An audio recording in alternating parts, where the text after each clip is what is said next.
then I choose you. Be cool, baby, okay?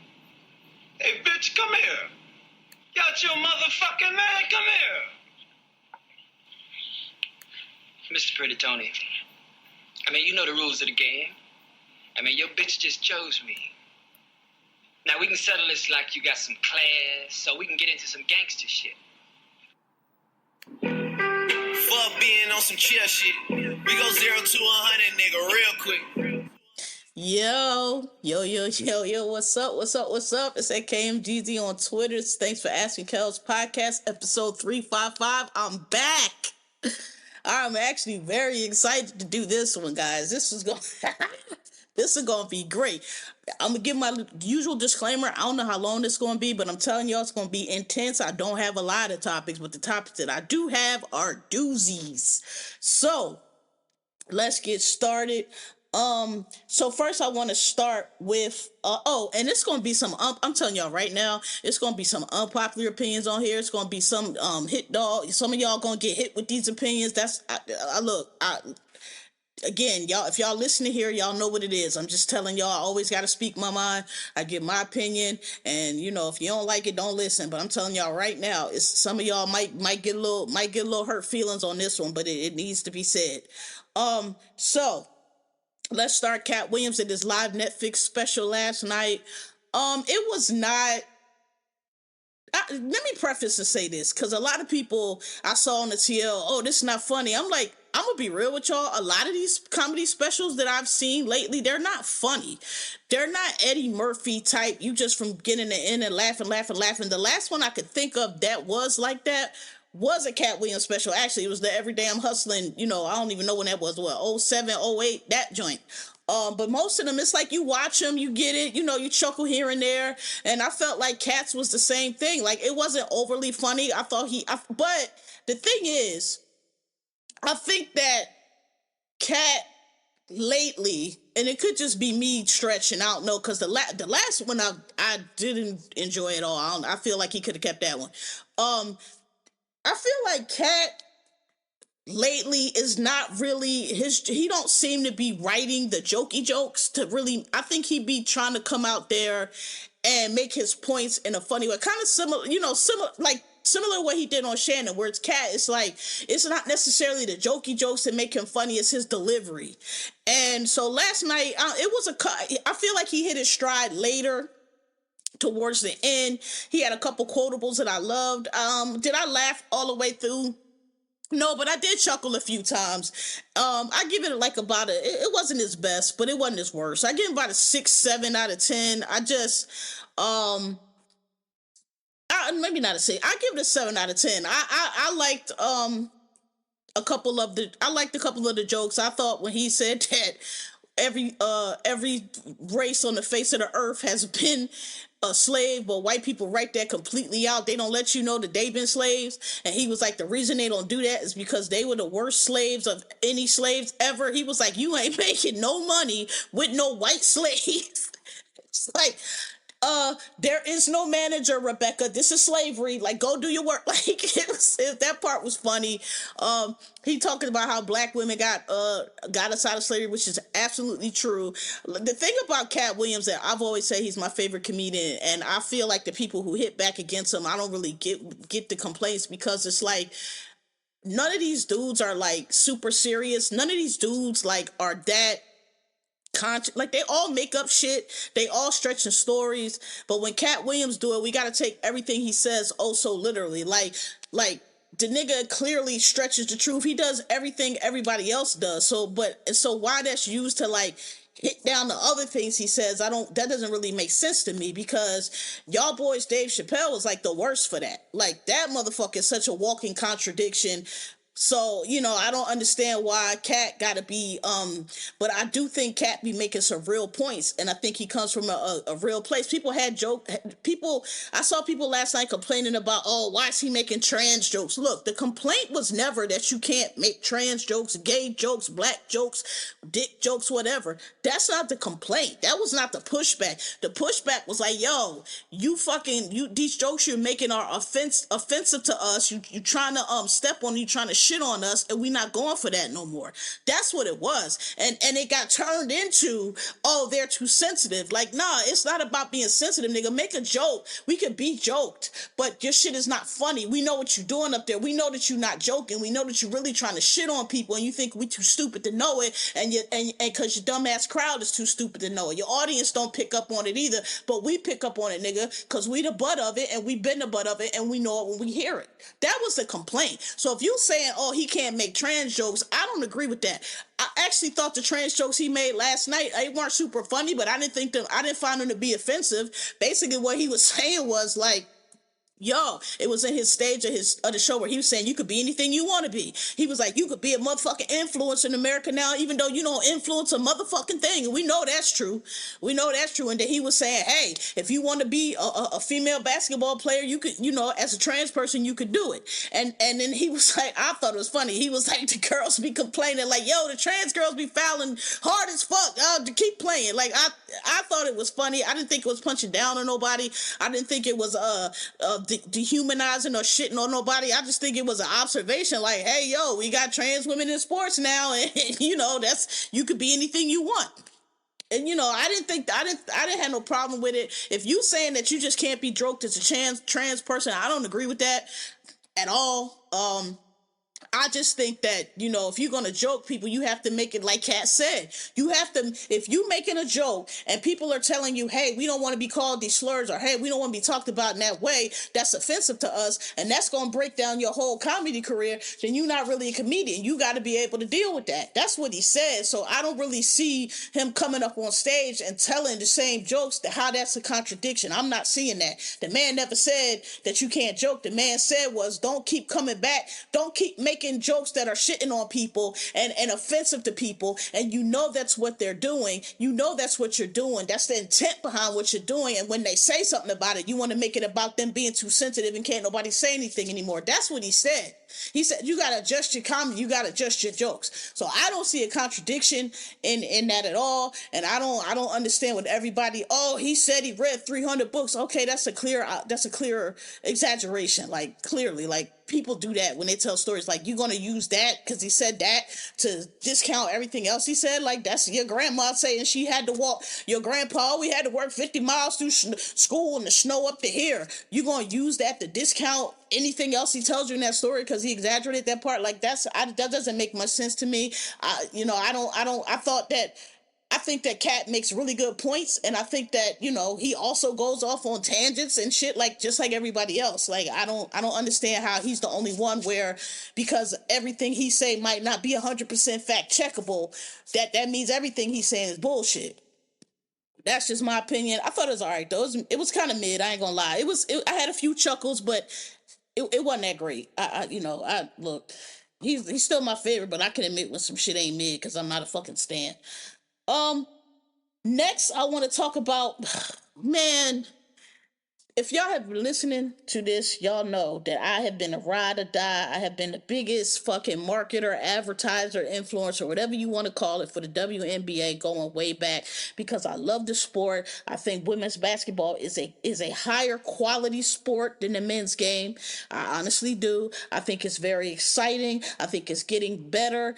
And I have been dragging the WNBA for years because I say they are fucking terrible. They don't understand the project what they have. They don't know who their audience is. They don't play to their audience. They're playing to everybody, but they keep trying to bring men viewers into the game, which is not needed. I don't understand why hockey is a sport that is like the lowest of all the major sports. It doesn't have the viewers that football has or baseball has or basketball. It just doesn't. It's a smaller sport. Hockey plays to its audience. You don't see hockey trying to bring in football fans. You don't see hockey. Hockey is like, we hockey. We the sport we got. We have our fans. We play to that. This is what the WNBA doesn't do. They are killing themselves because they keep thinking that it's one way when it's the fucking other. And that was my main complaint with all the hype behind Caitlin Clark. I kept saying, Caitlin Clark is a great player. She had a really good debut. I think she had like 20-something points. She had a really great debut. She's going to be a great player. My point was, all of this bullshit talking about Caitlin Clark is making the game popular. Caitlin Clark is bringing is bullshit. She may have brought a few more eyes to that college game, but I promise you, those people that are talking about she's the greatest thing and nobody's they're not following her to the WNBA. Last night, the WNBA pre-games kicked off. Angel Reese was playing. Camila Cardozo was playing. Caitlin Clark was playing. All the new draft picks were playing, and nobody could see the fucking games. This one lady was at the Chicago game.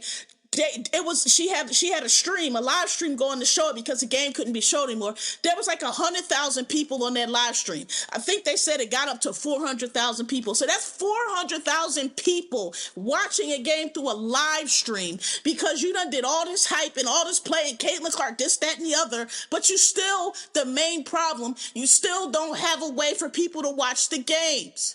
Do you think those 450-something thousand people watching that live stream were fans of Caitlin Clark that just came to the NBA? No, those are the fans that have been there. The arenas have been sold out. The fans have been there. We have been saying, show the fucking games. If you show the games, if you allow people to watch the games, you will see the ratings. Last season, the playoffs, the championships, they broke record after record. The women's college basketball, they are breaking records. Those are not new fans just coming out of nowhere. Those are the people who have always been fans of the game. They're like, oh, I can watch the fucking game. So you did all this build up, all this hype, Caitlin Clark, the greatest thing happened to the game, blah, blah, blah. And she premieres and you don't have no way for people to watch the game still. What sense does that make?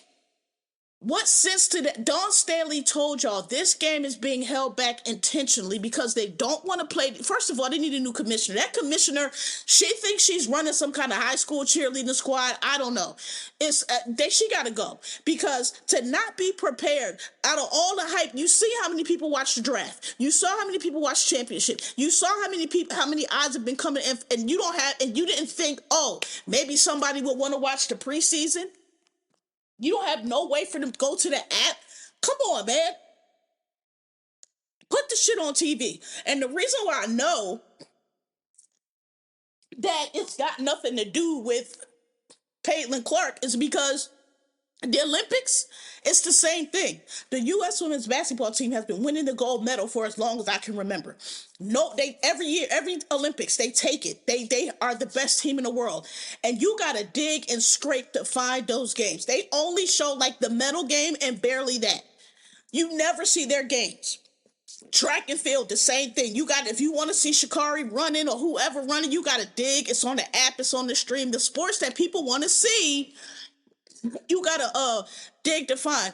But it be swimming and fucking women's soccer on TV all goddamn day. Look, this is a black sport.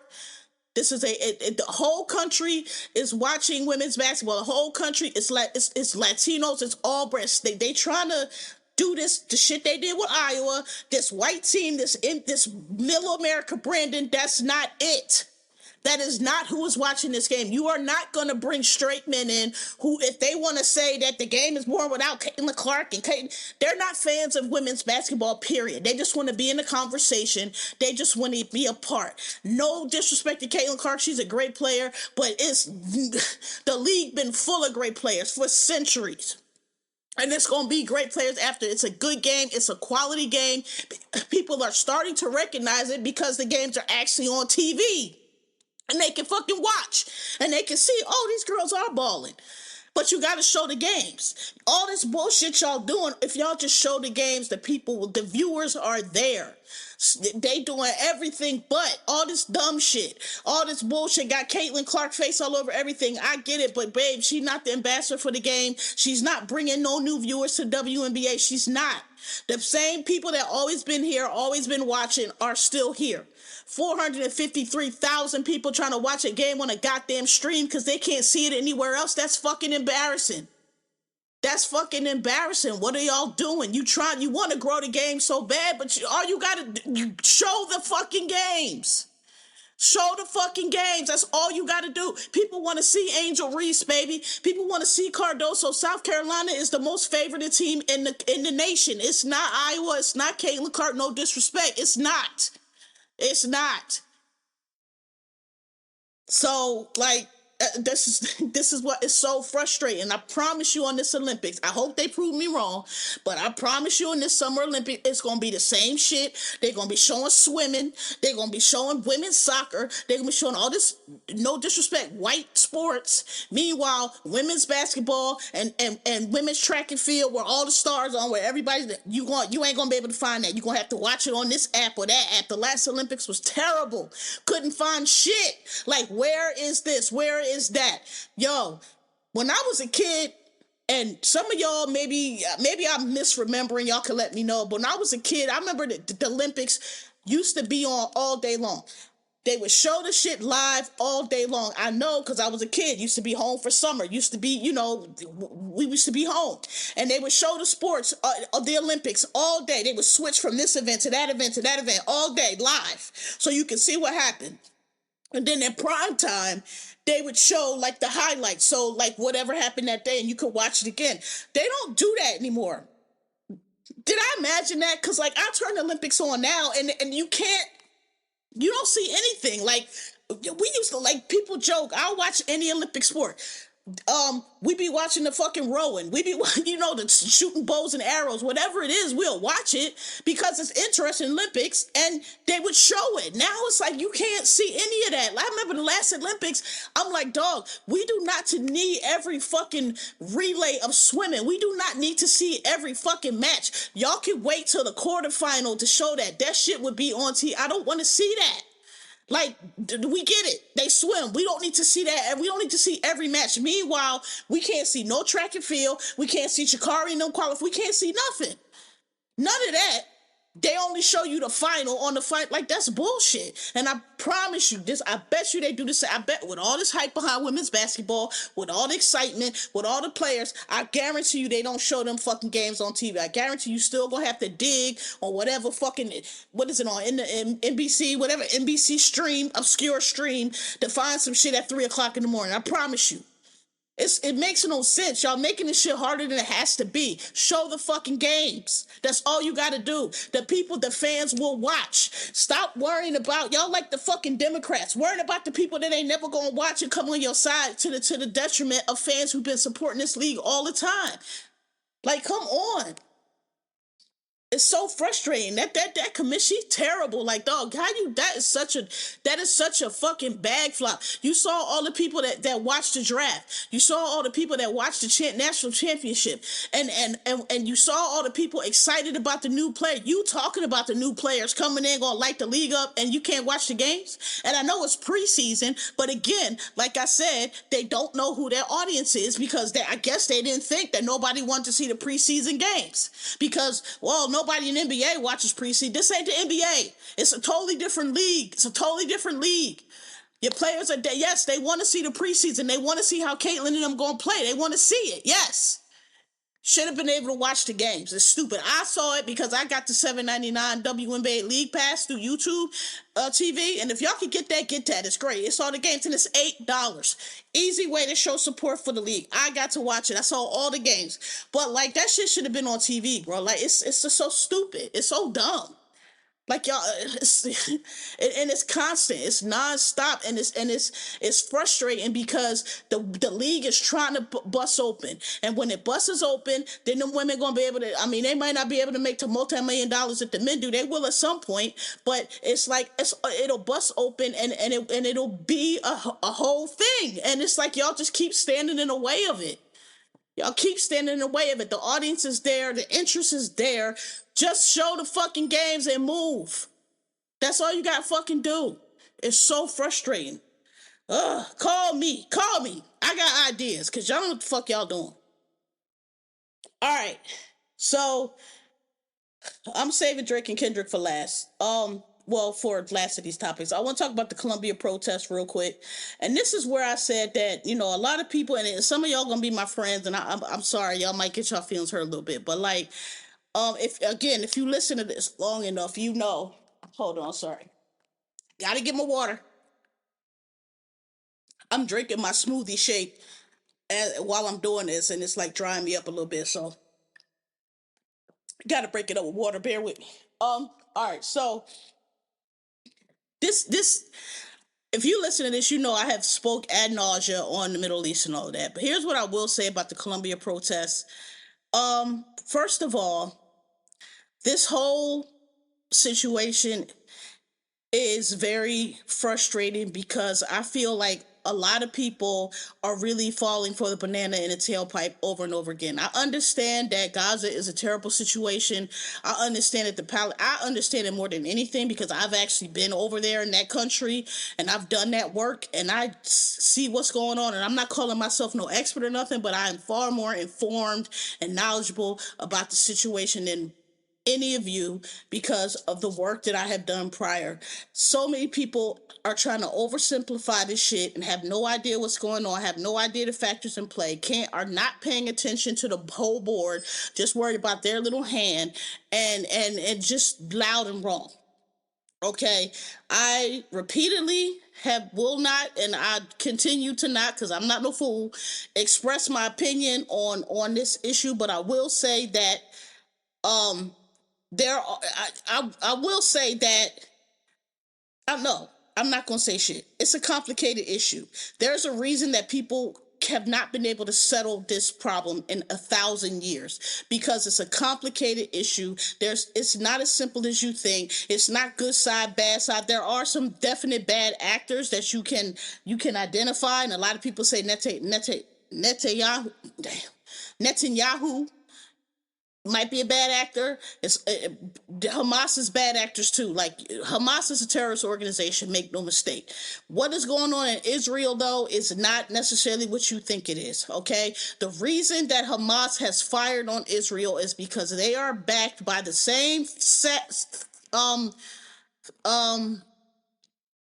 actors that have attacked our democracy, that hacked our elections, that had them people running up on the Capitol January 6th, and that have been causing havoc across the world, just like Hillary Clinton said. The goal is to destabilize the post-World War II Western Alliance so them motherfuckers can try to make a comeback for their imperialistic ambitions. That's basically what it is. And if you understand, that's what's behind Ukraine. That's what's behind everything. The reason that we are supporting Ukraine is because if Ukraine falls, Putin will not stop there. He will try to pull back other former Soviet republics and maybe even try to move into the West. We don't know. Putin wants to pull back basically all of the things that belonged to the Soviet Union before the fall. He wants to reestablish the imperialistic, I don't know what you call it, Soviet fucking what they used to be.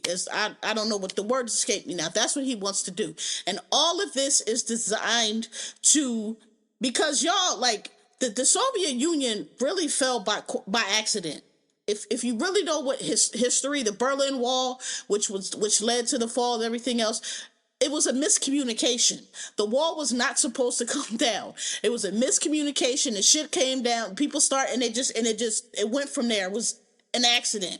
Okay, and they were humiliated. They were brought to heel. They had, were this great superpower that everybody was afraid of, that, thought they had all these things, and we found out they actually didn't, that people were starving. It was a failed state. It was a failed nation, and that was very embarrassing for them. And the best thing that ever happened to them was 9/11, because that made us take our eye off of them and feel like they weren't an adversary anymore, and now this has gotten us to where we are. So, I said all that to say that it's not as simple as y'all think it is, and a lot of your opinions are very ignorant and very uninformed and very just counterproductive. This is what I will say about Colombia.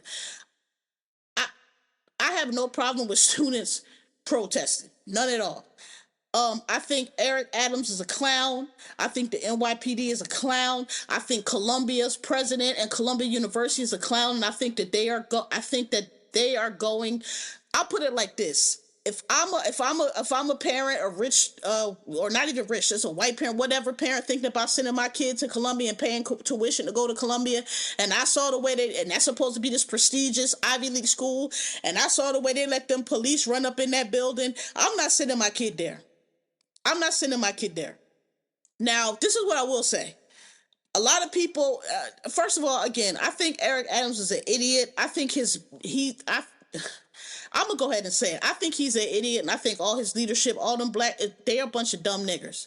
I'm gonna say that, and I say that because when that man gonna stand on the stage and say, look, and pull a fucking random, you're in Columbia, you're in one of the most prestigious universities on earth that people from, it's an Ivy League institution, people from all over the world send their kids to Columbia because it is one of the best schools in the world, and you pull a random book out of the library that's not, that's like an explanation of like terror, and it's just like a random book out of a library, and hold it up as proof that there were outside agitators. You're a fucking dumbass. You're a fucking ignoramus, you stupid bitch. What the fuck are you talking about? It's a fucking library. There's all kind of fucking books in there. You'll probably find Hitler's Mein Kampf too. Does that mean like that just Nazi? Like, you fucking dummy. You're a fucking stupid nigger, man. Like, that shit. And I just feel like that's the whole New York Police Department under Eric Adams. He got blown. He went on the Charlemagne show and couldn't deal with that girl that was just hitting him with. I think they're all stupid. I think they're dumb as fuck, and I think that's part of the problem. I also think Eric Adams is a Republican plant, and I think this federal investigation is going to show that with the straw donors and shit. I've been said that. I said they tried to do with him what they could not do with Andrew Yang.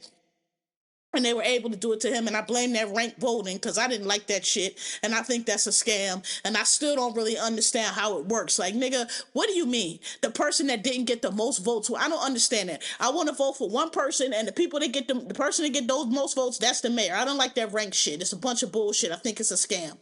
And I think it's the kind of scam that's instituted so you can pull shit like that. This is what I want to say.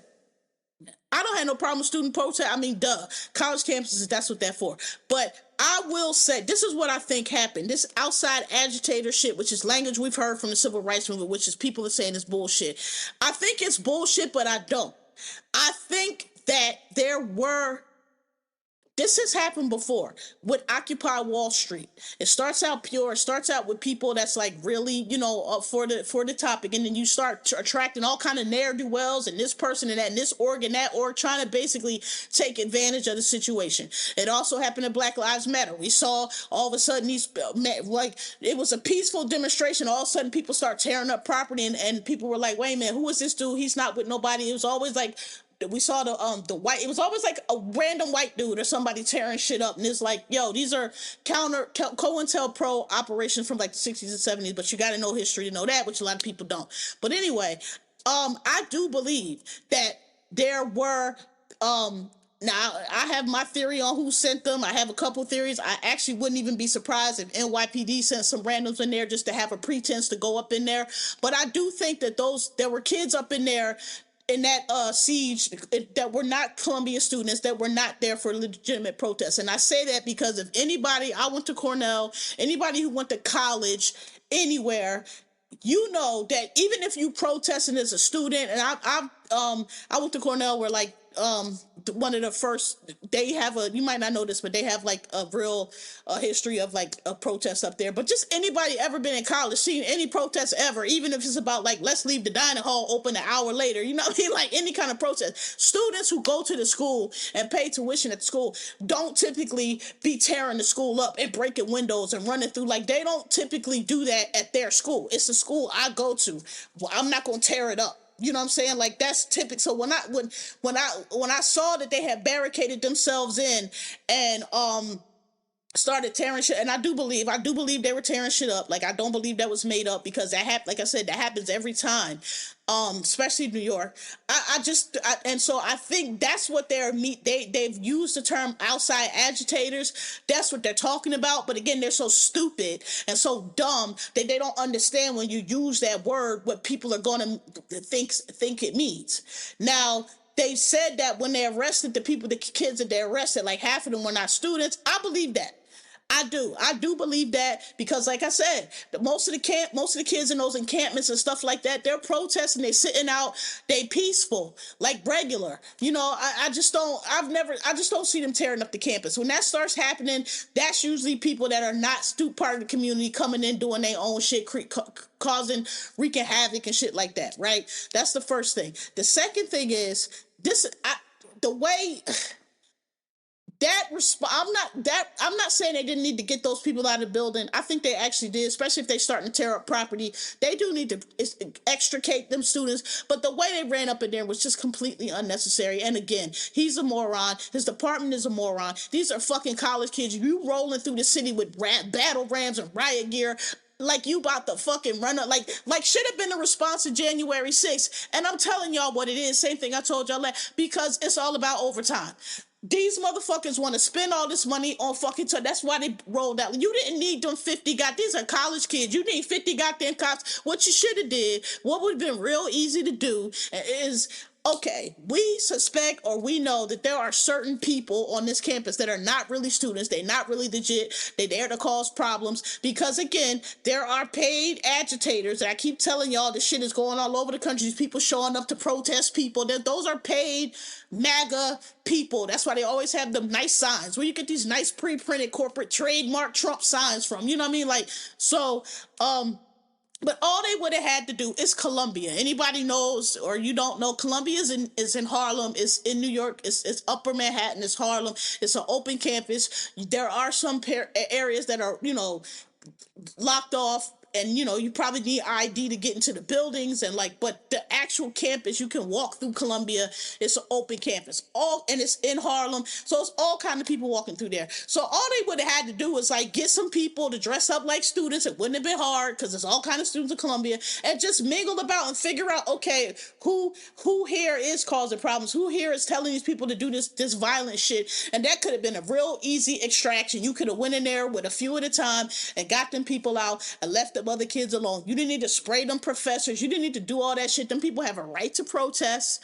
Okay, they do. They have a right to peaceful protest. If people are causing construction and planning more violent things, which I believe they are, some people don't. I do. I do. Because it happens every time. It happened at every protest. We just saw it happen to Black Lives Matter. People's memories be like 5 seconds. Personally, like I said, I would not be surprised if they sent some NYPD, just like they did. Remember the dude that had the umbrella walking around in all black, breaking windows, and they found out that they was NYPD. They saw the people bringing the pallet of bricks that was also NYPD. I would not be surprised if NYPD sent some people up in there, told them to start tearing up shit so they can have a pretense to go in there and get them kids out. What's a very bad look is for Columbia and Columbia's president to allow them police to come in like that, to call them police in like that, because absent any evidence that the majority of students are causing a threat, which they are not, why are you letting the police run through those kids pay tuition? Those are students of people that pay tuition. If you think it's a good look to let police come in and manhandle them fucking rich ass people's kids that send their kids to Columbia, manhandle them kids like that and throw them kids around like that, I think that's going to be a terrible look, and I think Columbia's enrollment is going to fall off tremendously because of it. Because it wasn't necessary. There was no, and some other schools, good on them, have actually been letting these statements out. Like, look, we are monitoring these protests. Kids have a right to protest. We have campus security that can, if anything needs to be handled, we have campus security that can handle. But absent any evidence that it is escalated to the point where we need to call in actual police, we're not going to do that because we don't really see the heightened risk that some of these other people are claiming that is being caused by these protests. We don't really see it. And so until we do, we're not allowing police to, and that's the correct answer because they have a right to protest and you have campus police. So why are you calling NYPD in because graduation is coming and you tired of students hollering? I don't think that, I think Columbia need to get rid of that chancellor or whatever, because I think that y'all gonna take a hit from that. That's a terrible look. That's even University of Pennsylvania, Philadelphia PD, they declined to come in. Philadelphia PD, who is not no beacon of good police work either, but they declined to come in to University of Pennsylvania. They were like, look, we have not seen proof or been given any proof or evidence of anything that is escalated to the point that we need to come in. This is your campus, your responsibility. If there's some crime being committed or something, but we have not seen it. And so until y'all can show us this great problem that y'all claiming we need to come in, we're not gonna do it. In other words, y'all not finna use us to clean y'all campus just because these students are inconvenient, y'all. That's part of y'all having a campus. Y'all figure it out. We don't see anything. And y'all not gonna have us on the news like y'all here in NYPD running through University of Penn campus, hitting these kids upside their head for nothing. So good on them. Good on Philadelphia PD. And that should be the response of more people. But like I said, Eric Adams is a fucking dickhead, and I can't wait to vote his dumb ass out. The other thing I want to say is, like, these people, black people, I've said this before, love being crash test dummies for these other movements. And it's like all this fucking moralizing. Oh my God, if you're not protesting for Palestine, what are you doing? Maybe they protested here the Supreme Court ban rolling back abortion. Maybe they protested here the dropping of affirmative action. Maybe they protested here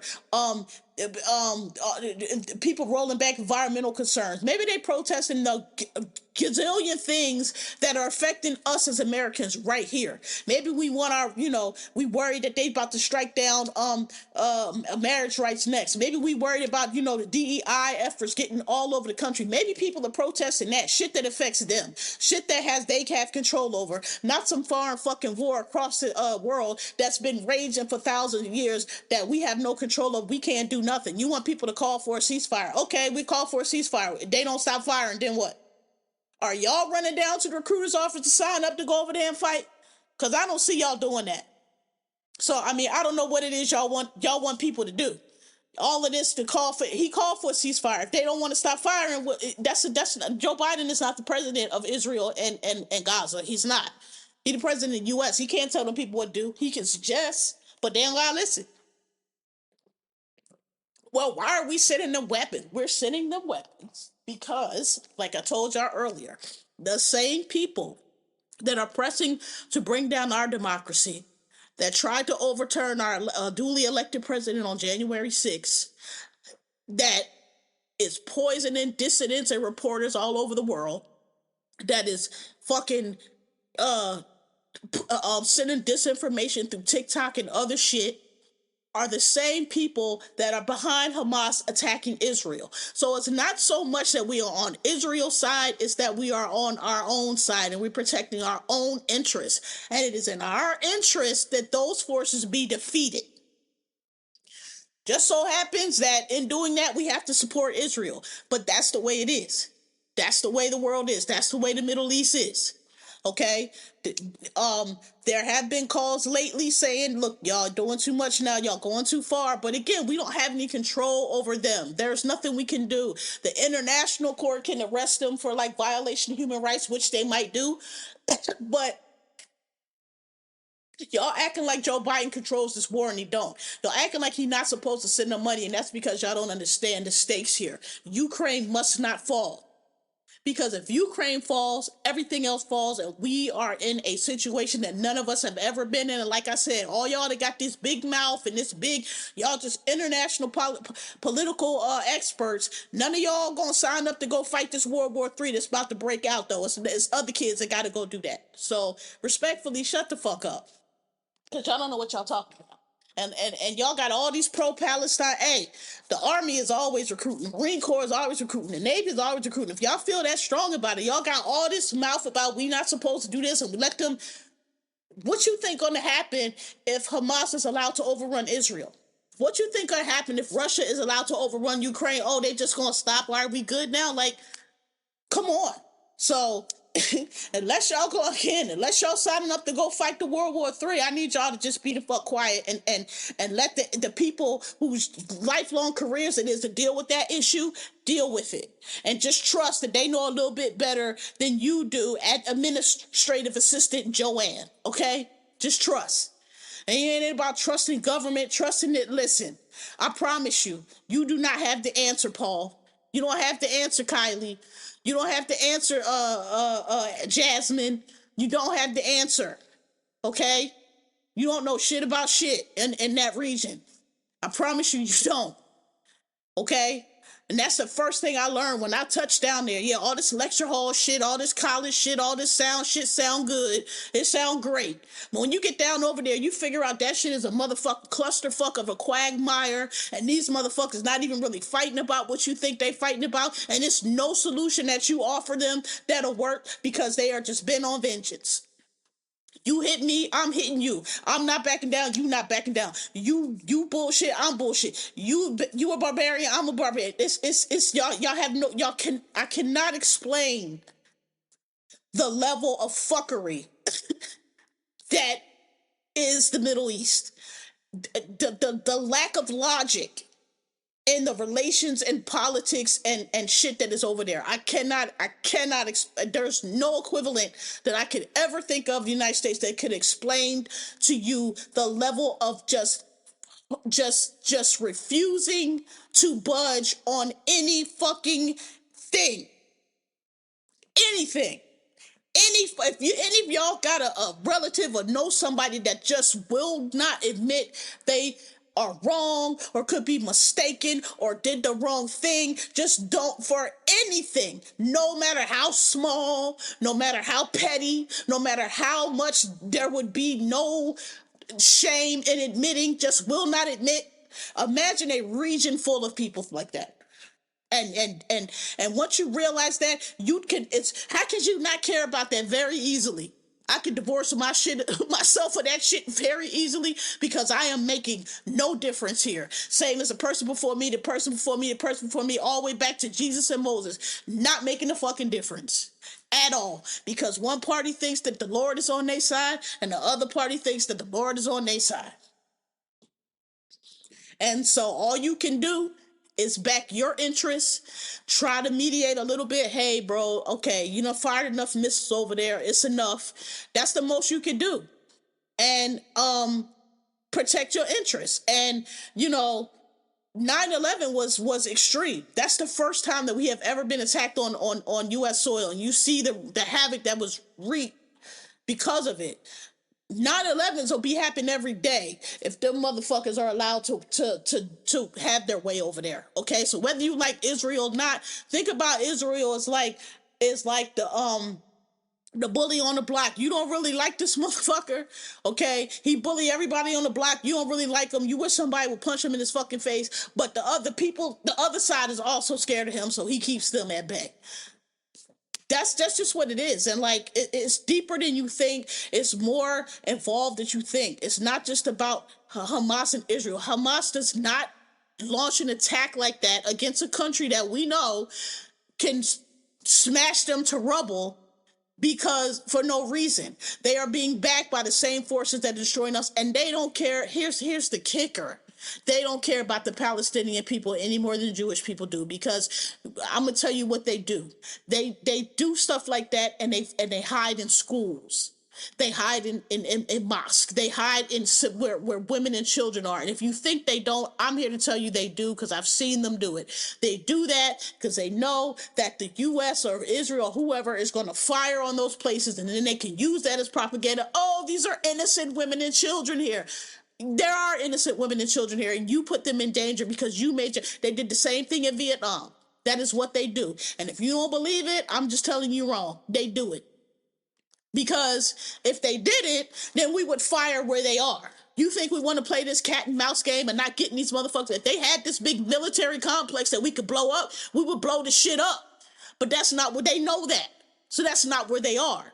They hide out in the mosque. They hide in civilian areas. They live in an apartment building. So when you come, and they go do their little bombings and shit, and then they run back to the apartment building. So when you go get them, you got to blow the whole apartment building up. They want that. That's what they don't care about them people no more than you do, because in their religion, they all martyrs. They all go to Allah and had a 17th, so they don't give a fuck. I'm telling you, that's a fact. You don't have to believe it, but it's a fact. That is true. That is true. What they are telling you is true. Am I saying Israel's telling the truth about everything? No. Do they probably exaggerate? Yes. But that is true. That is absolutely true. And if you think it's not, then please pull your map of the Middle East out and you show me where these terrorists and where these military people are operating from that we can't get to them. Because we can send a missile through your back door, up your stairs, around the corner, past your bathroom, hit your husband in bed next to you and leave you unharmed with the kind of weapons technology the United States have. So if that's where you were, we could get you. So you pull the map out and you let me know where these people are hiding out. That's not the churches. That's not the mosques. That's not the cities. That's not the residential areas that are being knocked down. And yes, it is terrible those people are being murdered. But this is what they do. And they know that. They don't care about y'all. They don't care about them people's lives any more than Israel does. I'm trying to tell you. It's the fact. You don't have to accept it, but it's real. When you get over there, everybody will tell you that. Everybody will tell you that. That's why it's so dangerous. That's why it's so dangerous. You can't just walk out and tell, walking through Kabul, walking through Kandahar, walking through I don't know, wherever, Da Nang, wherever they was in Vietnam. That's why it's so dangerous. That's why those wars are so dangerous. Because these motherfuckers, like Kobe said, the COVID was in there. I don't know where, I don't know how, but it was in there. It's the same thing. They in here. They around here. They smile right up in your face and act like they're helping you, and they go around the corner and tell their Haji uncle, who's the head of the local terrorist group, exactly where y'all came from and where y'all going and what y'all asking. So I don't get involved because there's no solution. There's no solution. Whatever solution they got to work out, then people going to work out for their own. All we got to do is serve our interests. But Columbia University, I think y'all played yourselves. I think that's going to come back to bite you. I think you had no business. It was not necessary. If you want to bring the people out, I understand. If you got people in there that are not students, that shouldn't be there, that are setting fires or doing whatever they're doing, I get that. Pull them out. No doubt. But that was not necessary.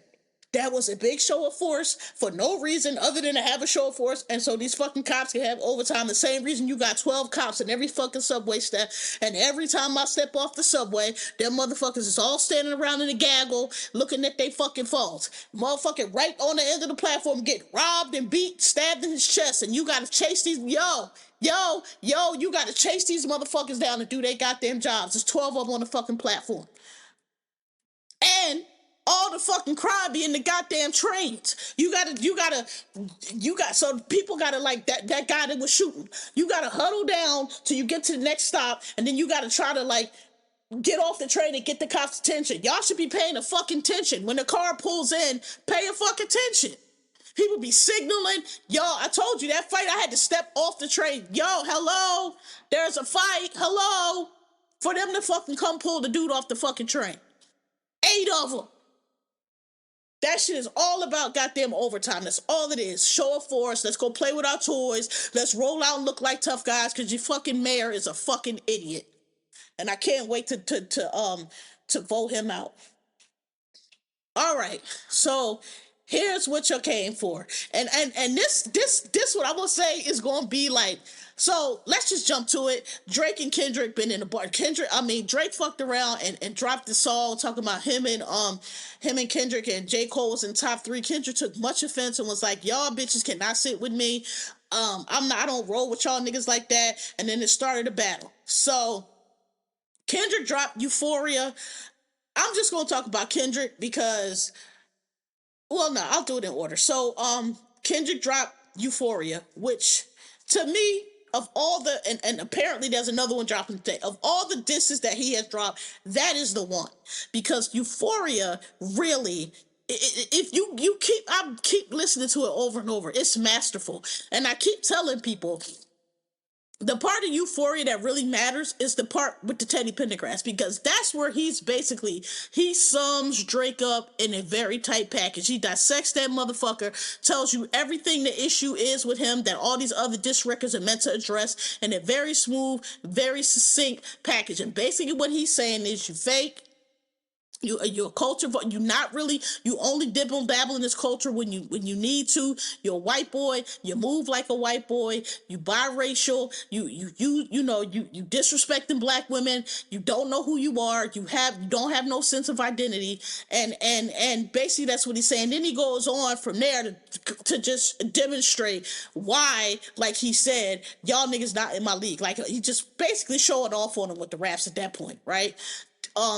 When the beat changes, that's when Kendrick just rap, do Kendrick, and just demolishes this boy. But it's the first part is really all you need. The first part is where he puts really what the beef is. And that shit, I feel, is going over a lot of people's heads, and it's going over the white people's heads perfectly, which I'm going to get to in a second. But it's going over a lot of people. Basically, his complaint against Drake, and this is a lot of our complaints, is you're a cornball, you're not really black, you're not really in the culture, you want to dip and dabble in, but when it gets hot, you want to, you don't move, you don't move like people in this community, in this culture, in hip-hop move. You move like a white boy. Basically, is what he's saying. And you do it, and you taking our culture, and you wearing it like a costume, and you're not African American, you're Canadian. Even though your dad is from here, you're Canadian. So you're not even African American, and you playing in our culture like white people tend to do, and you fucking whack. You sneak this in. You don't take care of your kid. Had to be shamed into being a bucket. All the shit that people been saying about Drake. That's what Kendrick covered, right? And then Drake puts out this fucking. Listen, I've said before, I'm not gonna act like I don't like Drake songs. I like quite a few of Drake songs. I do. I haven't liked many lately, but I like quite a few of Drake songs. But I have always thought Drake was corny. Always. I always thought he was corny. I never thought he was hip-hop. I thought his fans were corny. But, the ones that like, oh, he's the greatest thing. I think he ushered in a lot of, again, people who are not of the culture, people who are peripheral, people who watch hip-hop from the sidelines, and Drake ushered in them to feel like they could be a part of it and feel like they could be cool. That's what I thought. But again, he was harmless to me. He was harmless. He seemed like he knew he was corny. He seemed like he played in on a joke. He was cool, like, all right, yeah, guys, I'm a Canadian, but I can still rap. And then some point along the way, I'm not really sure where, he started taking himself way too seriously and really thinking he was hard and really thinking he was that dude and really thinking he was trying to think like Remy said, trying to put himself on a level with Jay. Nigga, you not on Jay level. You signed to the nigga that signed to the nigga that signed to the nigga. Like, you not on Jay level, number one. You don't have an impact on the culture Jay had ever. I don't care what these little young ass millennial kids said that was born after everything that dope happened. You know what I mean? They shit all their whole lifetime been corny shit. Y'all missed everything that was fly dope ever. I don't care what they say. Like, you don't have the impact on the culture that Jay does at all. And so Drake drops his response, which was Family Matters, which I thought was corny. People talking about, oh, you a hater if you don't give Drake his props. I thought the shit was corny for many reasons. I thought the beat was whack. I thought putting the lyrics over like it's deep and going over our heads was whack. And I thought it was whack because you didn't address the main thing that Kendrick is saying. And everybody got stuck on how's he biracial? Listen. It's not about him being biracial. That is not what Kendrick is saying. And I'm going to say biracial because I grew up describing mixed people, myself and other mixed people, as mixed, but people say that sound very breedish and very slavery. So, okay, y'all got a point. I'll say biracial. I just don't like biracial because I think that it's something that was created as like it's a separate thing, like it's a new thing, like mixed people have not been here since slavery. But I'll say biracial because I see what y'all saying. It do sound a little horse breedy. I get what you're saying. So biracial. It's not about that. The point he's bringing that up, the reason that's being made a thing is because what he's basically saying is you're not black.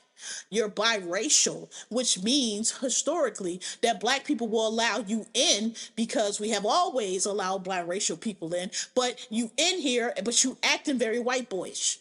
Like, you're not acting like you acting very white boyish. So then, yeah, we're going to talk about you being biracial because you acting very, J. Cole don't have these problems, Mariah Carey don't have these problems. So here's what I really want to break down for y'all. As a biracial person, here's what I want to tell y'all, and what a lot of people are missing. I know exactly what this is. Like I said, biracial is a new thing. Black people, since slavery, we have always been biracial because you had slave masters rape. Black people that came from Africa, we came here dark. The Africans were dark, they were black, they were brown skinned, right? Unless they were albino. The reason that everybody in America, black people in America now have so many, African Americans have so many different skin tones, light skin, dark skin, brown skin, is because of slavery. Because at that time when we were property, black women could be raped bred, whatever the case, by anybody. And so all of these, that's why when we tell y'all we run our DNA, black people are never surprised that we have white people in our DNA. Duh. I went on a 23andMe, and I get notifications every week about some fourth cousin, and you look and it's a fourth cousin because they go back to like great great grandfather who we know was a slave. So clearly whoever owned us at some point, we all came from the same black woman that was raped by whoever that was that owned us. That's why I got all these cousins, because it's being traced to our original white ancestor. I'm like, no way, we not related. Fourth cousin, we not related, but at some point, one of our great great somebodies was the same lady. That's what it basically is, right? So that's always been the case. Black people have always accepted biracial people because in America, the system that the white people set up, there was the one drop rule. So if you had any bit of black in you, you was black. So yes, the slave master is raping the women, breeding them, causing them to have children, and those children are slaves. It's called paternity because in the U.S. and in a lot of places, your lineage goes through your father, right? Normally, everywhere. However, in the U.S., because of slavery, they made a law because the white men did not want to have to support their little slave babies. They didn't want to have to support them. So in the U.S. under slavery, they had a law that said the fate of the child of the black child goes with the mother. So in other words, if your mother's a slave, you a slave, and that's how they made you more property. So yes, what black people have always, that is not a new thing to us. What is new to is white people, because like I just said, your great great grandmother, your grandmother, maybe even your mother had the secret affair with the black man, got pregnant, and because that was not allowed in white society, because her family wouldn't allow her to bring no nigger home and no nigger baby home, they had to go to the black family, the black side. The grandmom take them, the daddy take them, whatever the case. So it's all these biracial children down in Color Town, down in Nigger Town, down on the segregated black side of town since forever. Since slavery and on. So they are not new to black people. Who they are new to is white people, because in the past, I don't know what, 20, 30 years, you finally, Becky and Amy and Katie and Rose and all these fucking white girls who was fucking with the black dudes, the athletes or whoever else, getting pregnant. Finally, society loosened up a little bit to where, okay, bring a little nigga over here, okay, fine. And so now we have this category of biracial, and that's why I hate that shit, because I feel like that only became a thing because, again, you got these white people now because they want to accept their little offspring, now all of a sudden they got to be this they're not white, they're not black, got to be this third category. Ma'am, they've been black all this time. All this fucking time, y'all been dropping them little one-drop babies down to nigger town, no matter how light or dark they were, because you wasn't raising no nigger baby, and you wasn't no nigger lover. And now all of a sudden it's a new thing. So that's why I don't like biracial. But the other thing I want to say about it is, here's the thing. The reason why we have an issue with Drake is two things. Number one, because he's Canadian. He's not African American. Number two, somebody said this on Twitter and it was genius. It was so simple, but it was genius. You can't on one hand be going around saying nigger because you have accepted our, because listen, if you're mixed, if you're biracial, we'll let you, and you are part of the black community. Halle Berry said her mother raised her as a black girl. If you are raised in your culture and you accept your culture and you identify with that culture, if you say you're black, normal people, I know people on Twitter still got an issue with it, but normal people will allow, you're black, so we'll let you say nigger because you part of our community. When the cops come around, they not like, well, oh, this is the mixed person, let's pull them out and treat them better. Oh no, we just gonna beat them in the head with the clubs. You're mixed, you sit over there, you okay, you want some juice, go ahead, and I got some donuts in there, have yourself a donut. Yeah, don't worry about it, we just gonna beat these niggers, not you. It don't happen like that. So we let you say nigger, but you gotta own it all. You can't dip in and out, and that's why we don't like these new biracials, because they want to act like they can't be. Oh, I can't be this or I can't be that, bitch. How do white people treat you? That's what you are, okay? And I'm gonna tell you, it's. Listen, I can only speak for myself, and y'all might get mad, but whatever. I'm just telling you what it is. As a light-skinned person who's been this complexion all my life, y'all have this fantasy that white people treat us better than they treat y'all. They treat us better than they treat y'all for their convenience and when it's convenient. But they will always be ready to pull that nigger out when necessary, okay? Soon as you start getting too comfortable, soon as you start thinking you wanted them, they're gonna let you know you a nigger too. So I'm just telling y'all that. Okay, I'm not arguing with nobody. My whole life I've been this complexion. I'm telling y'all, it's the truth. Okay, y'all swear again that when y'all not around, we in the break room, they breaking out the cucumber banana mayo sandwiches and just letting us do the river dance with them and playing that we just all one big family. Nope, nope, nope. So they're always gonna find a way to let you know you a nigger. But anyway, the person on Twitter said, you can't be calling people nigger and then when somebody accuses you being a white boy, also say they're being racist to you. So you a white boy or you a nigger? Because if you not a white boy, if you a nigger, then somebody calling you a white boy, it don't bother you. But you can't have it both ways, and that's great. And that's the issue with Drake. And I even defended Drake a little bit because I said, look, African Americans, everything that is cultural and it is great about America has been from African American. We do country music. Y'all swear that's y'all's? No. We do the blues. No, that's ours. We did jazz. That's ours. Anything that's cultural, that is a culture in the U.S. comes from black people. Later, the Latinos added their thing, but I'm saying originally, we was the only motherfuckers oddballs out here. And all this shit that's fly about America, when they reference American culture, they talking about our shit. Hip hop, rap, all that shit. That they talking about us, okay? They not. I don't see nobody. Like I said, no disrespect, but when I've been abroad, I ain't never had nobody ask me about tacos. I never had nobody ask me about burritos. I never asked nobody about sushi in America. That is not what they referring to when they throw into America. They talking about black people. That is what they ask us about. Fried chicken, 50 Cent. When I was in Afghanistan, if you was a black man over 6 feet with any kind of muscle in Afghanistan, they was asking if he knew 50 Cent. Like, I don't know why it was always 50 Cent. Do you know 50 Cent? Oh, okay. Not Barack Obama. Not it's 50 Cent.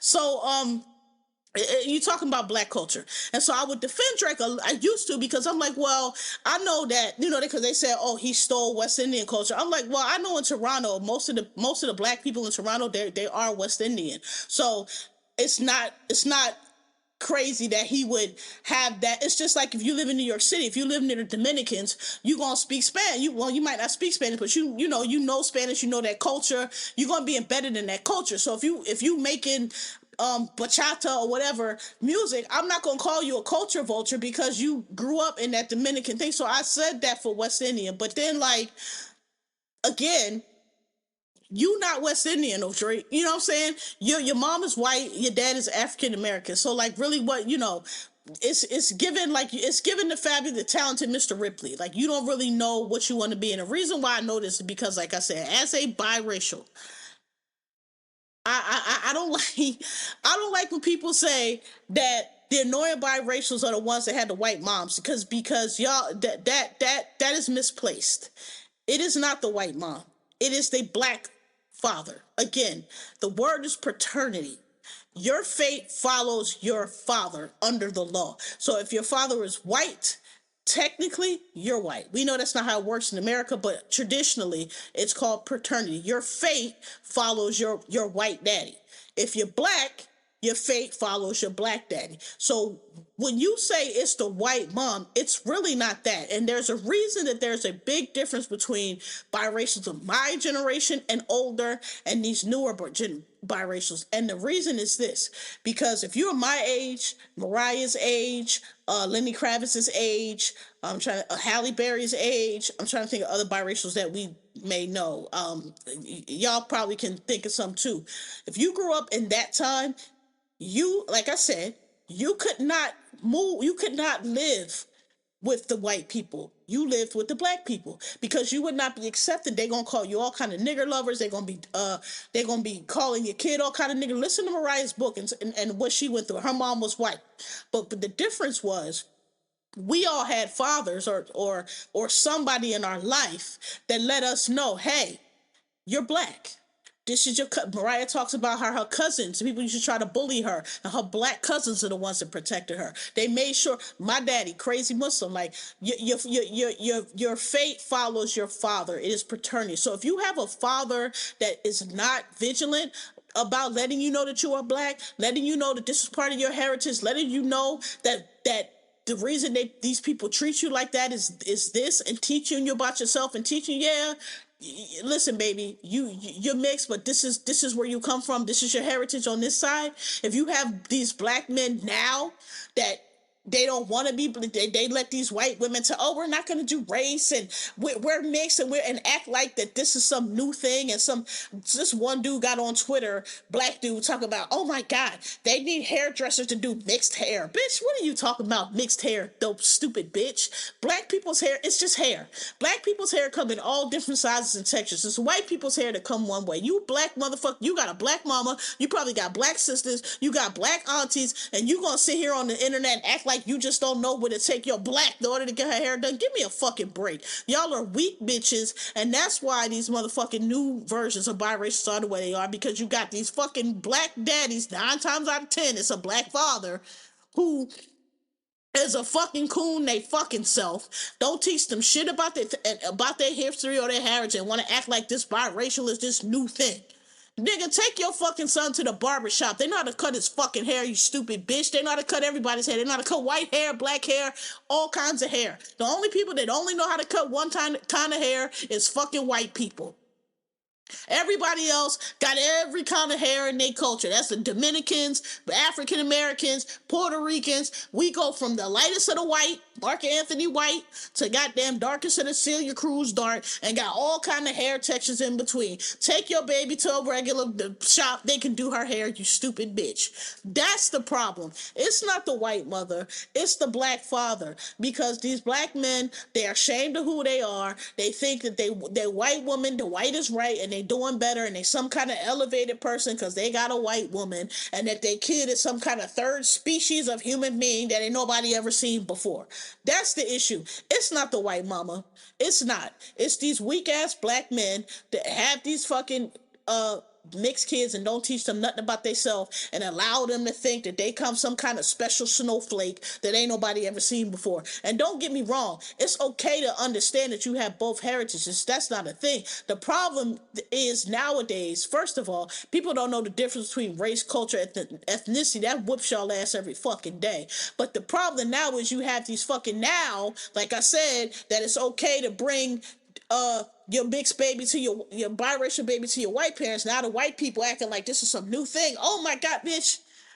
I promise you, your great-grandmom, your grandmom, your nana, how you think we got light skin? All of them niggas was fucking with niggas and got pregnant, and them babies were sent to orphanages, they were sent to foster homes, or if they were lucky, their mom had a little bit of fucking care, they would take them down to their black grandmom house and let them be raised by the black side of the family. And that's why we keep telling y'all, a lot of y'all do y'all 23andMe, y'all be surprised how close black is in your family. It ain't gonna be way back to slavery. Sometimes it's your grandmom, it's your great-grandmom, okay?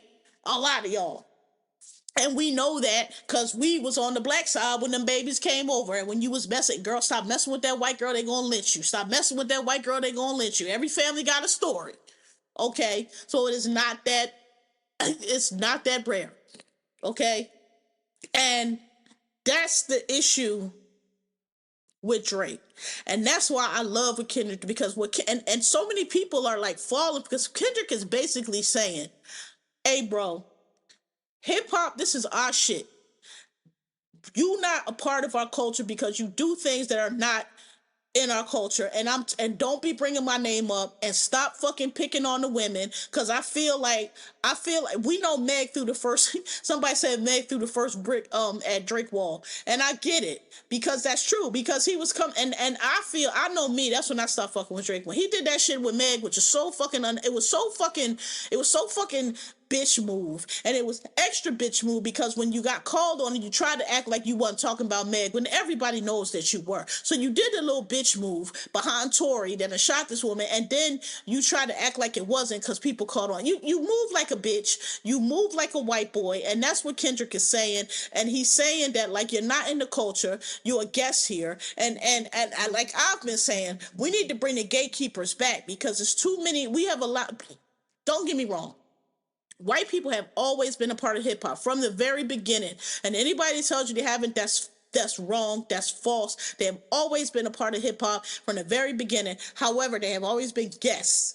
And for most of that time, they were able to know when it was time for them to fall back and just be a guest.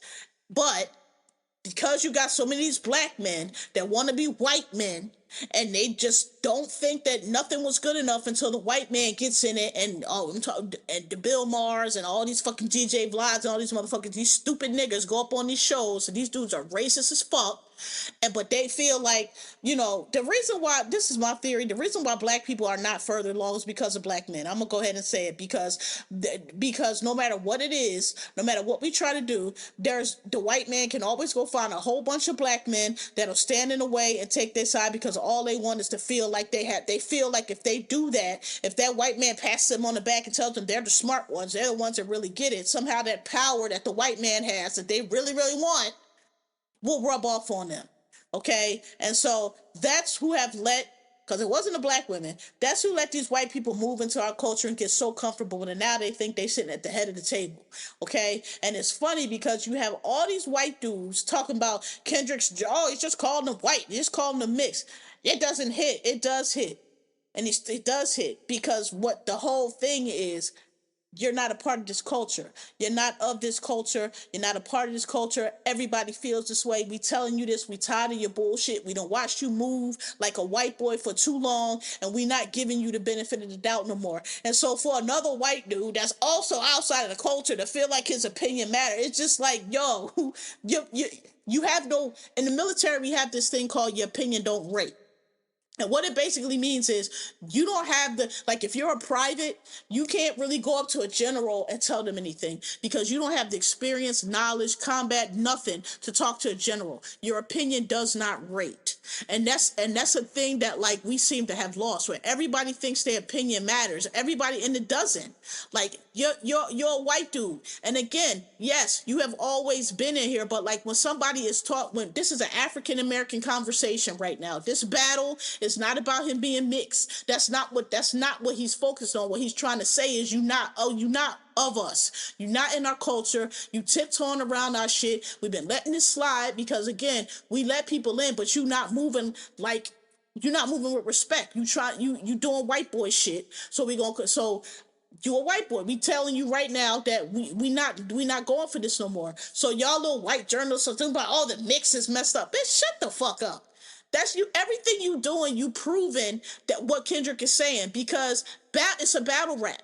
Most battle raps, they're not commercially produced. They record them, they put them out. But you're not really in hip hop. Y'all y'all just in here for the money that it produces. Y'all not really part of the culture, and that's why y'all and everything you say is proven. It's proving Kendrick's point. This is not. Nobody cares about your opinion, dude. Nobody cares about your opinion. This is not your business. This is what we mean by stay out of black business. This is not your business. This is something that you have been invited in as a guest. But y'all overstaying, y'all welcome now. Y'all coming in, y'all stomping around a little too much now. Y'all leaving mud in our floors now. Okay, your invitation has been revoked. That's what this is about. This is not your conversation. And there's people that get it. One dude, another dude came over to him and he was like, "Sir, we're white guys. We need to sit this one out." This is not for us. This battle is not about, he should have said this and he should have said that. Kendrick said exactly what he needed to say in the beginning of Euphoria. Listen to that. It's like a college class where you go in and they give you out the syllabus, and the syllabus summarizes everything you're going to learn through the semester, and then as the semester starts, the teacher goes into detail on each thing and brings in the readings and brings in the works and teaches the main stuff in the syllabus to you in a detailed way. Euphoria, beginning of Euphoria, that was the syllabus. He gave you the summary of what the fucking point of this whole thing is. This lecture is going to be, what this class you're supposed to walk away with, what I'm going to show, the point of this class, and then everything else has been the actual lecture, the actual class, the actual work. And a lot of people are missing that because they focusing on, oh, he called him a pedophile, which is important. Oh, but basically, this is, hey, bro, your invitation has been revoked. Is it going to stop you from making records? No, because you still got your white fans. You still got, that's not the point of it. Oh, he's trying to end Drake. It's not about ending Drake. It's about letting Drake know that, yo, you're not, we don't fuck with you like that. We don't fuck with you like that. You moving funny. We don't agree with the shit you do. We don't like the way you behave. We think you're whack. The fucking braids are corny. You're corny. You had to be shamed into fucking raising your son. You still ain't respond to this nigga's this. You know what I mean? Like, it's just, you're out. Your invitation has been revoked. That's what this beef is about. And nobody white really, I mean, yeah, you can have an opinion on a song. That's not what people are saying. But you're interjecting yourself into a conversation as if you are part of the cohort or the attendant audience, and you're not. If you don't like the song, cool. You can think the song's corny, but like, you thinking the song is corny because they're talking about him being white is proving his point. That he's talking about you too. So that's what I love about it, because I've been saying, like, we don't gatekeep hip-hop enough. Like, this is our shit, and we let them feel like they run it. We let them look at like they gotta work, like white hip-hop fans are like some of the worst, because I can almost like clockwork tell you in all these battles when a white dude is going to have something to say, because anytime you are required to engage in something blackly, like basically anytime you got to be involved in the culture to get the gist and understand what's saying, anytime you can't just put the lyrics in a spreadsheet and dissect the lyrics, them motherfuckers don't have a problem with it. They're gonna have something to say, because again, you're a guest here. This is not your culture. You forget. Just because you like the shit and you think it's cool, again, when I was growing up, y'all was the motherfuckers from Jersey and from all the fucking suburbs, corny little motherfuckers, wearing y'all hat all to the side, listening to Vanilla Ice, wearing gold chains and all that cornball shit. Y'all just grew up now, but y'all the same cornballs. All right? That's it. And again, it's always been white people in rap, and they've been cool. Like, it's not, we never had a problem, because again, Gen X, we the generation that grew up from, saw hip hop start to now, like the whole thing. We've experienced the whole thing. It's always been white people. So when these people talk about, again, people who first hit rap, Big and Tupac, they're always talking about, like, when they was trying to say Cardi and Fat Joe as culture vultures. Y'all don't rate. Y'all don't know what y'all talking about. Y'all came late to the party, and y'all don't understand that rap, hip hop as a thing was started in the Bronx by Black and Latinos, okay? And white people have always been a part of it, especially in New York City. They've always been a part of it. The Beastie Boys, it's been white kids that have been integrated in the culture and know their place in the culture. The Beastie Boys, we don't have a third base. We don't have an issue with white people in it. It's when y'all start forgetting that y'all are guests and start stomping all and start trying to act like your opinion is something that should be centered when it's not. You're peripheral in this culture, and we got away from that a little bit, and y'all way too comfortable in it now. And so I'm glad Kendrick is coming through like, hey, hold up. We need to reestablish order here, because y'all motherfuckers is taking up the center of the floor a little bit too much right now. Y'all are guests in our space. And that's why I love this, and that's why Drake can't win it, because he's tiptoeing around that point, because it's going over his head too. Because he has an identity crisis, and he's one of them quote fingers, been raised by his dad is, I think, a piece. Well, I don't know his dad, but he seems like the type that's a piece of shit. He seems like the type that didn't pay his son no attention, waited till his son got famous. Now he coming around in all these monkeys. He just seemed like a terrible nigga. That's all I'm gonna say. I don't know him. Then Kendrick dropped, sorry I'm going back and forth, but it's so hectic. I'm trying to follow it. So then Drake drops Family Matters again. I thought it was corny because it didn't address anything. It's hopping all around. It's like he keeps trying to attack Kendrick personally. And there's a reason that people say, hey, don't bring people, women, kids, mama into the shit unless you're ready to go. Because if you're not ready, you cannot throw stones from the glasses of house. And if once you start bringing people's family into shit, then you want to go low, we go lower. Okay, and Kendrick like, okay, you want to talk about my wife, you want to talk about my family, so he put out Meet the Grams, talking straight to his son. Now I'm gonna say this, I think that's kind of fucked up. Like, I feel like Adonis is kind of like a little kid that really ain't did nothing to nobody, and it's not his fault that his daddy's a piece of shit, and he's become a pawn in this because he really was hiding that boy, and he got shamed into being a daddy now, and so now the boy is almost like a punchline. I think that's terrible, because I think that boy ain't asked for that. I think the boy ain't got nothing to do with that, but that's what happens when, if you got a parent, you listen, if your parent got y'all out playing in the street, and y'all both get hit by a car, hey, that's your parents' fault. You know what I mean? So you caught a stray because your daddy is a dipshit. So, I'm not gonna say it's going too far though. Some people said it's going too far. I did think it was a little grotesque. I did think it was a little ugly to keep saying that kid's name, to keep addressing that song to him. I think he could have. But again, you started it. You started it. You wanted to make it personal. You not built, and clearly you not built for it. Okay. Because Kendrick like, okay, you want to talk about families? Oh, you want, okay. And he said at the very beginning, he said, all right, you going to make up lies about, and people still talk about, oh, he said Kendrick beats his wife. I don't know if that's true or not, but I'm inclined to think it's not, number one, because Kendrick already said, he said, oh, this nigga putting money out trying to get dirt on me. So I feel like if you actually did get dirt, you would have, put the receipts out on it, like you wouldn't be talking, so he said, you making up lies to me, number one. Number two, it sounds like you put money out and somebody wanted some money. It's like, oh, well, I heard he beats his wife. I hope he doesn't. I hope it's not true. I'm just saying, I'm inclined not to believe it, because Kendrick already said that you tried to get some dirt on him and you couldn't get any, so now you're making up lies. So that's the number one thing I don't believe it. Number two thing I don't believe it. All the shit that Kendrick had been saying about Drake, we know for sure is true. So I'm like, one side, we know it's true. We got receipts, we got proof. The other side is saying stuff nobody never heard about. And I just feel like, again, never trust no nigga. Because as soon as you start talking good about these niggas, they show up to be trash. I'm inclined, and until some proof comes through, I'm inclined not to believe it, simply because the nigga said he tried to pay money for dirt because he don't have no dirt, and so he gonna be making shit up. Okay? That's all I'm saying. Meanwhile, we know you got caught trying to talk to Millie Bobby Brown. We know that Baca dude got caught up in charged with child trafficking. So the stuff that Kendrick is saying is like verifiable, right? So I listen, this is the Kendrick I like. I tell people all the time, Good Kid, Mad City is one of my favorite hip hop rappers of all time.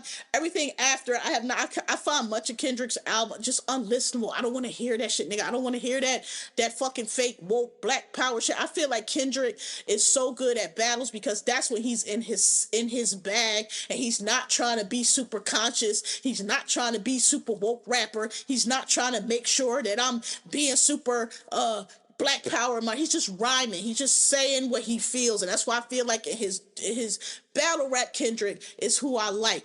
I feel like album Kendrick, I feel like Kendrick is that dude that, like, he's very smart. He's smarter than his peers. He's, the good student, and all the, like, other little dudes or boys, whatever, look up to him, and so he feels like he has to always be that role. Like, he always has to be the super positive, make the good example ass dude, but he really just want to be a regular dude. Like, yeah, I'm smarter than y'all, but I don't need to be the fucking head nigga in charge all the time. And I find a lot of his music, I just can't listen to it. I don't want to hear that shit. I don't. I want to hear K-Dot rap about fucking going to see the girls in the van. I want to see him diss a nigga. I want to see him talk like. So I love, the last time he came out like this was Control. I just love when this nigga gets into this bad, because this is the Kendrick I like. I cannot listen to Pimp a Butterfly. I swear to God, I think people lie when they say they like that. I just can't listen to all that super fake, deep, black Israelite free. That's one line that Drake had that I thought was funny, not coming from Drake, but like, you always rapping like you're trying to free the slave, but that's also something that a white boy would say. That's not something that nobody black would say. Once again, proving Kendrick's point. But that was funny, because it's like, bro, Kendrick, just rap, just rap what you want to rap about. You know what I mean? Like, stop trying. It ain't everything. Gotta one or two songs fine. Like, we gonna be all right, cool. But like, I don't need all the rest of that shit. That shit you got with that Ignore That song that I said I loved with the actress from Taylor. I always forgot her last name. Taylor from the y'all know the girl that was in the Zola movie. That song with her is the most ignorant, degrading, like just niggerish song ever. But I love it because it's from the heart. It's from the heart. You could tell he not trying to be super Mr. Woke. You know what I'm saying? So I love that shit. Um, yeah, but it's been a treat. I think Drake. Somebody said it perfectly. Kendrick keeps dissecting Drake, and Drake keeps trying to dismiss Kendrick. Okay? That's why I think his raps are corny and they're not hitting, because his raps is, oh, you niggas are jealous. I'm the best. You don't sell this. You don't sell that. Y'all can't fuck with me. And it's like, nigga, he's fucking with you quite a bit. So much so that you just firing at everybody. You bringing up Rocky, which I think is a bad idea, because as much as I don't want to hear Rocky rap, I'm so sorry. He's another one. He had Goldie and that was it. I just think he's a mid rapper. I think y'all give him way too much country. I think he does need to stay in the modeling and fashion and being Rihanna's baby daddy. But I think that was dumb to bring up, because we all know that Rocky is living the dream life that Drake wants, and I think Rocky don't even have to rap to rip that nigga soul out. Rocky could just post some kind of Mother's Day pit. Like, we all know that you was denying that boy because you wanted to be Riri's man so bad. So I just think that was corny. I think he need to. If I was Rocky, it'd be nothing that you could ever say to faze me, because clearly the love of my life is the love of your life, and you salty about it, and you could just I wouldn't even address anything to you. I would just keep posing my pictures, keep showing my little cute kids, keep being up all Riri all the time. So far he hasn't embarrassed her. Let's hope it stays that way. Keep making her laugh.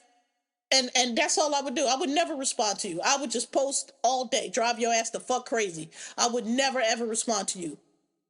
So it's just a Ella. He's shooting at Abel. He's shooting at everybody. That's basically, this is me against the world. It's like, nah, nigga, you probably been moving real shady for a minute. And now that Kendrick came out, everybody feel like, you know what, that's enough. And I really feel like, I know for me, the turning point was that shit with Man, because that was really unnecessary. Like, this man that shot this lady in the foot, and like, why are you attacking her? Like, this whole thing lining up with Tory, everybody has done it, has fallen, and I'm glad, because it's like, nigga, this dude is not. He's not even no biggest star. Like, I never understood why all of y'all aligning with this fucking whack ass dude. Like, you could have been making money with Meg the whole time. Like, why was you aligning? And these new niggas, like, again, when I was growing up shooting at women, that's just some bitch shit. Like, but these new niggas, they don't have no kind of, I don't know, they shit is different. But yeah, that's all I wanted to say. I had to, like, it's been driving me nuts. Like, yo, y'all missing the point on this. Kendrick is just fucking dissecting this motherfucker like you a fucking tragic mulatto. That's basically what he calling him. A tragic fucking mulatto. You don't know who you are. You don't have no identity. You moving and you moving like a white boy, and we see you. And we not doing it no more. Like, if you was legit, then we wouldn't have no problem. But the way you attacking these women, he was like, when you stand at the sexy red, I think you see two bad bitches. That's the best song I ever seen, because it's like, it's clear. Like, you always trying to glom on to whatever comes next. Like, whoever's hot, you trying to glom onto it. It's like, again, the talented Mr. Ripley. Like, who are you, nigga? Like, you dressing with these barrettes, whatever Rocky put the barrettes in his hair. Now you putting the rest, and you look you look ridiculous with them fucking barrettes, and you look stupid as fuck. You're a 40 fucking year old man. Cut it out. So I'm glad somebody finally said it. And Drake, the little Take Care Bears, that's what I call his little crew. They got all kind of justifications and oh, y'all not giving Drake credit, and now because they getting annihilated, now we can't talk about it because Palestine. Man, what the fuck? Shut up. Y'all motherfuckers just Palestine bullshit. Shut the fuck up. Don't even talk. Listen, y'all go in y'all little circles and talk about that shit. We at brunch. Y'all ain't gonna talk about that bullshit. Get out of here. Now you want to police the top. Oh, well, it's too far to talk this up. Yeah, well, hey, That's where we are. He shouldn't have started the shit. It is a little fucked up, but it is what it is. Shouldn't have started the shit. You know, you fucking tapped the bear, and now you got a lunatic that won't get off your fucking neck. And that's what we tell y'all. That's why you need to go outside, because y'all don't know how to judge your opponents anymore. People used to know how to judge their opponents anymore. And I could have told you, don't mess with short men. Short men spend their whole lives getting tried. Every single second of their life, somebody is trying them. And so when they kick back, they got to kick back hard because they got points to prove. Do not think you're going to be fucking with me because I'm short and wear a size 7 shoe. That's funny, haha, but I'm telling you, I'm put the 7 shoe in your ass because you're not going to be fucking with me every goddamn day. My daddy is a short nigga. He not quite as short as Kendrick. He about 5, I think he like maybe 5'7", maybe 5'8", maybe, but he's a short nigga and he's the same way. Short dudes got points to prove. They wait for you to try it. They always know how to fight because they always get fucked with, so they always got them hands. I'm telling you, I done seen short dude knock out many a big nigga because just because you big don't mean you can fight. Do not fucking fuck with short dudes. Short dudes got chips on their shoulders at all fucking times. So I'm telling you. All right. So that's that. So I want to go into real quick into what I'm watching because, first of all, y'all need to watch Turning Point. All that shit I was saying before about the Middle East, Turning Point is on Netflix, and it's just one little very succinct documentary. It's not at all doing all the history you can, but it is a good background for those of you who missed the Cold War and don't really understand what's going on here. That's a good program that'll catch you up. So you have a little bit of knowing what you're talking about. Won't sound so stupid. Okay? Turning Point. Also, The Circle is back, which I love. The Circle is one of my it's the show, it's like a social media reality show on Netflix. I love it because it shows how, you know, I always say, people always say social media is not real, but it shows how it actually is. Like, you really cannot, you're not doing the hiding and the subjugating behind social media that you think. Like, who you are really actually does come through, and people can pick up on it. And the social media The Circle just shows that. I love the show. The premise of the show is you got these people in this apartment building and they can't see each other. They only interact with each other through social media. And the point is to get to the end to win $100,000. So they vote people out, and then at the end they have to vote for you. So you have to, like, some people come into play as themselves. Some people come into play as catfish, which I think never really works out. I think it's just too hard to play as a catfish. But I just like it. I just like the show. It just shows you how different people's gameplay and how different people approach it and how different people make their alliances. I just love it. It's back. And this Circle is very interesting. The people on and every season is different because every season the cast takes it a different way, and this season is really interesting. Them on Prime, season 2 is back. Excellent work. Deborah Oyorinde. Excellent. That lady got a face like, you ever seen somebody that no matter what angle they face is from, it's look great? Like, her bone structure is amazing. She is fucking beautiful. And they be trying to make her look scary in there, like making her eyes big, and it's like, nope, she still look amazing. Like, I don't know how you a demon that look amazing, but you too. Like, her face is perfect. It's really good. If you watch season 1, probably rewatch it, because I remember when season 1 came out, they had old knuckleheads talk about those trauma porn bullshit. It was no trauma. That was a very good show. It's the kind of creep and horror that I like. And it's like American Horror Story, where the seasons are connected. So season 2 is connected to season 1, and the way they reveal it is in a very creative way. You don't necessarily have to watch season 1 to watch season 2, but if you want to know what's going on, and if you want it to make sense to you, then you probably should watch season 1 because they are connected. Yeah. And then finally, another one y'all should probably watch. I'm watching Ben Franklin on Apple TV. I'm on the first 2 episodes. It's very good. I'm from Pennsylvania. Pennsylvania was founded by William Penn, but Philadelphia particularly is, won't say founded, but like Ben Franklin is like the king of Phil. I get, he established University of Pennsylvania. Ben Franklin is it for Philadelphia, right? And so, but there's still stuff that I didn't know about him. Like he founded the printing press, electricity, all of that shit that y'all learned in school. But Ben Franklin was way more than that. He was an ambassador to France, which I knew, but I didn't quite know. So Ben Franklin being an ambassador to France is really how the Americans won the American Revolution, because we were down bad. We was getting our ass beat. We was about to lose, and they sent him over to Paris and talked the French into backing the U.S. against the British, and that's how we were able to win the American Revolution.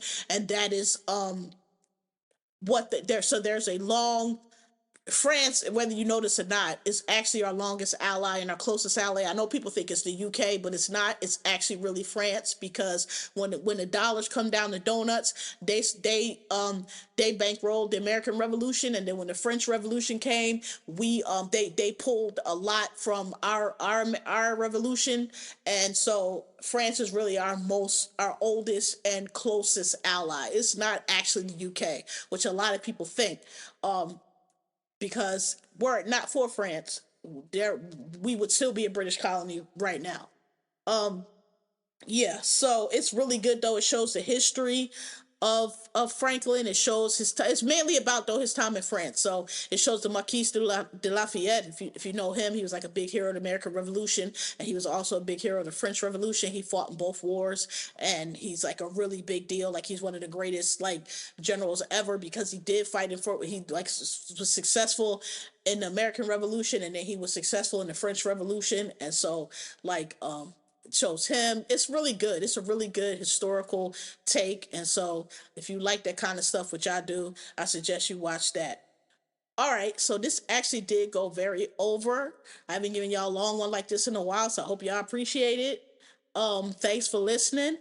Like me, rate me, tell a friend, rate me. I found out, I used to say rate me, never really knew, but I found out the better the ratings you are, the higher up you get your podcast higher up into other people's feeds, so when they listen to similar stuff, it'll make it pop up. So go ahead and rate me, please. I think you could just hit the stars, because no lie, like I be trying to tell people I would do a lot more ratings, but like nigga, I'm not titling it, I'm not writing a paragraph, I'm not attaching site notes. Like these reviews, you just gotta let people hit a fucking star and keep it moving. They want you to write a title, it gotta be 500 minimum words. Like bro, I'm not writing an essay for this review. So I think you can just star it and keep it moving. If you can't, then don't worry about it. I understand it, because I ain't doing that shit either. But if you allowed to hit a star, rate me, like me, all that, tell a friend. Appreciate it. Thank y'all for listening. Thank y'all for waiting. Thank y'all for y'all patience. I tell y'all I try to bring y'all as much as I can, but work is work. So, but appreciate y'all for listening.